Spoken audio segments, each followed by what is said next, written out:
മക്കളെ, welcome back to CMS creations.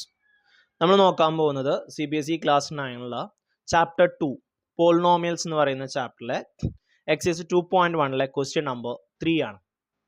Give one example each of the binomial of degree 35 and of monomial of degree 100. അപ്പോൾ എന്താണ് binomial, എന്താണ് monomial? Binomial എന്ന് പറഞ്ഞു കഴിഞ്ഞാൽ 2 terms ഉള്ളതിനെയാണ് binomial എന്ന് പറയുന്നത്. മോണോമിയൽ എന്ന് പറഞ്ഞു കഴിഞ്ഞാലോ ഒരു ടേം ഉള്ളതിനെയാണ് മോണോമിയൽ എന്ന് പറയുന്നത്.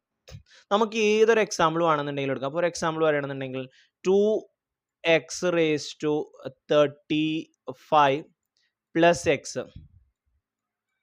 ഇതൊരു ബൈനോമിയലിന് എക്സാമ്പിൾ ആണ്. അതിൻ്റെ ഡിഗ്രി എന്ന് പറഞ്ഞു കഴിഞ്ഞാൽ highest power of the variable എന്നാണ്. അതിൻ്റെ ഹയസ്റ്റ് പവർ 35 ആണ്. അല്ലെങ്കിൽ y⁻35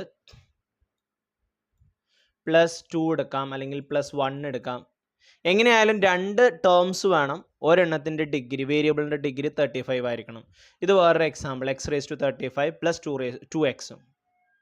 ഇനി മോണോമിയൽ എന്ന് പറഞ്ഞു കഴിഞ്ഞാൽ ഒറ്റ ആളെ ഉണ്ടാകാൻ പറ്റുള്ളൂ. അഥവാ x⁻100 അല്ലെങ്കിൽ y⁻100 അല്ലെങ്കിൽ z⁻100 അല്ലെങ്കിൽ 2x⁻100 അല്ലെങ്കിൽ 3y⁻100 ഇങ്ങനെയുള്ള നമ്പറുകളെയാണ് നമ്മൾ എന്ത് പറയുന്നത്?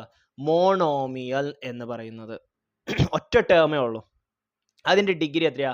100 വന്നു കഴിഞ്ഞാൽ അതൊരു മോണോമിയൽ വിത്ത് ഡിഗ്രി 100 ആയി. ഓക്കെ.